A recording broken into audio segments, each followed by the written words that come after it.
अभी आईडी नीचे कर लो भाई। ये भाई जी बोलिए बोलिए। गंभीरता को समझो, विषय की गंभीरता को समझो। मैं यहाँ उन बच्चों से मिलने के लिए आया जिनके ऊपर हुए हमले को इस जिले ने नहीं, इस प्रदेश ने नहीं, पूरे देश ने देखा। मॉब लिंचिंग एक ऐसा विषय है जिस पे सरकारें भी गंभीर हैं, सुप्रीम कोर्ट भी गंभीर है और लगातार ये चर्चा का विषय बना रहता है। किसी को भी अधिकार नहीं है, वो हिंदू हो, मुसलमान हो, वो किसी भी जाति धर्म का हो, कि वो सिर्फ अपने एजेंडे को कामयाब करने के लिए पीट पीट के किसी की जान ले ले।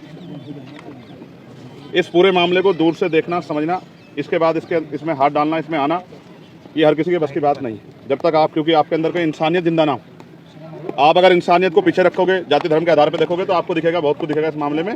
लेकिन अगर आप गंभीरता से इंसान बनकर देखोगे तो आपको पता लगेगा जिन बच्चों के साथ ये मारपीट हुई है वो चारों वो आ रहे थे, उनके सामने 3 मोटरसाइकिलों पे लगभग 9 आदमी आते हैं, उनको रोकते हैं, उनसे ये पूछते हैं कि इस गाड़ी में क्या है। वो ये बताते हैं कि इसमें मीट है। वो कहते हैं इसके आपके पास कागज़ है। वो कागज़ उनको दिखाते हैं। जब वो कागज़ दिखा देते हैं, जो लीगल है काम, आप समझते हैं, नशा भी बिकता है, शराब भी बिकती है, दुकानों बिकती है, नहीं बिकती है, जो लीगल है काम, जो जिसके पैमाने सरकार ने बनाया, उसको कोई नहीं रोक सकता है। उन्होंने पर्ची दिखाई, उन्होंने अपने कागज दिखाए। उसके बाद उन लड़कों ने कहा कि आप रुक जाओ। उन्होंने कहा हम चले जाएं कि नहीं, अभी हमारे साथी आ रहे हैं। और जब वो साथी उनके आए, उन्होंने इनको पीटना शुरू कर दिया।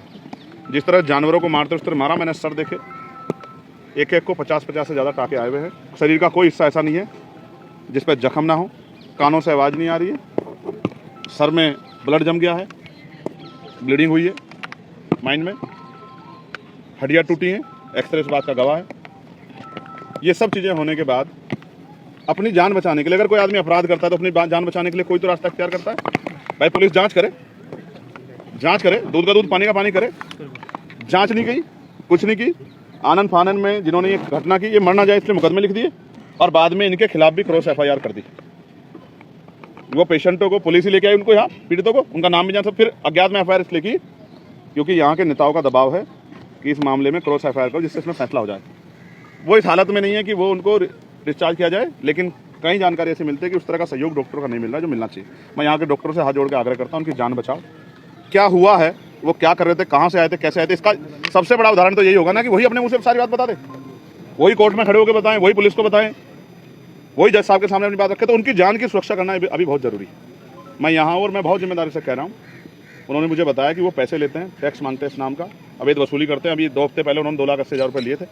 हालांकि बहुत छोटी बात है, मैं इन पर जाना नहीं चाहता, लेकिन मैं इसलिए आपको बता रहा हूँ कि कहीं ना कहीं मॉब लिंचिंग से किसी न किसी की जान जा रही है। और दलितों, आदिवासियों और मुसलमानों पर इसका कहर, पिछड़ों पर इसका कहर बहुत बड़े पैमाने पर ढाया जा रहा है। मैं इंसान होने के नाते इस बात को कहता हूँ कि हमें हर उस व्यक्ति की मदद करनी चाहिए जिसके साथ अन्याय हुआ है।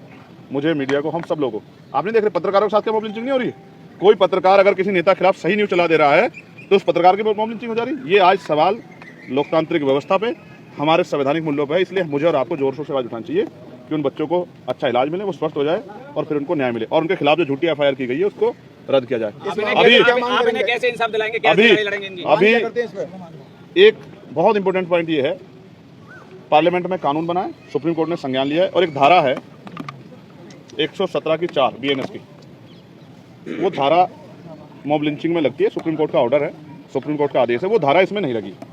इसलिए मेरी पुलिस से मांग है, हो सकता है उस समय की परिस्थितियों के हिसाब से ना लगी, लेकिन अब इसमें 117(4) को बढ़ाया जाए और इन्वेस्टिगेशन करके वीडियो के आधार पर जो भी आरोपी हैं उनको गिरफ्तार किया जाए और उनको जेल भेजा जाए और उनको सख्त से सख्त सजा दिलाने में पुलिस प्रशासन एविडेंस इकट्ठा करके अपना रोल अदा करे। अब रही बात हमारी, आज मैं यहाँ उनके बीच में, यहाँ इनकी तकलीफों को जान रहा हूँ। मैंने यहाँ के डॉक्टर जो हैं, सीनियर डॉक्टर, उनसे बात की है। अभी वो लोग उनको देखने के लिए आ रहे हैं। अभी मैं यहाँ के अधिकारियों से बात करूँगा, जो धारा नहीं बढ़ी है उनको बढ़ाने की मांग करूँगा। झूठी FIR जो उनके ऊपर की है सिर्फ नेताओं खुश करने के लिए, FIR रद्द करने की मांग करूँगा। और जब आप पार्लियामेंट का सेशन आएगा, जिस हाउस का मेंबर हूँ, मैं आपको विश्वास दिलाता हूँ अलीगढ़ के पत्रकार भाइयों, इस पूरे मामले को जोर शोर में जैसे पार्लियामेंट में उठाने का काम करूँगा। ये मैं आपको विश्वास, ठीक है। और ये मैं इनकी तारीफ सुनने के लिए नहीं कर रहा हूँ, ये मैं इंसान होने के नाते कर रहा हूँ, क्योंकि आज इनके साथ है, कल मेरे साथ भी हो सकता है, कल किसी और गरीब के साथ हो सकता है। सबसे बड़ा धर्म इंसानियत है।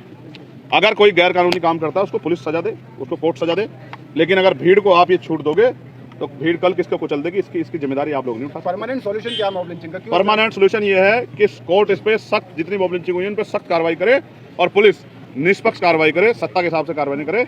जब कार्रवाइयाँ होंगी इसी मामले में अगर सख्त कार्रवाई हो जाए, जो BNS कहती है, इसमें फांसी तक की सजा आप देखना, बहुत मॉब लिंचिंग करने वालों की टांगें कांप जाएंगी। पुलिस से कार्रवाई की मांग कर रहे हैं, जबकि घायलों का आरोप है कि पुलिस मौजूद थी और उनके साथ मारपीट हो रही थी। देखो भाई, पुलिस सरकार की होती है, स्टेट पुलिस है, स्टेट के अधीन है, एडमिनिस्ट्रेशन स्टेट के अधीन है।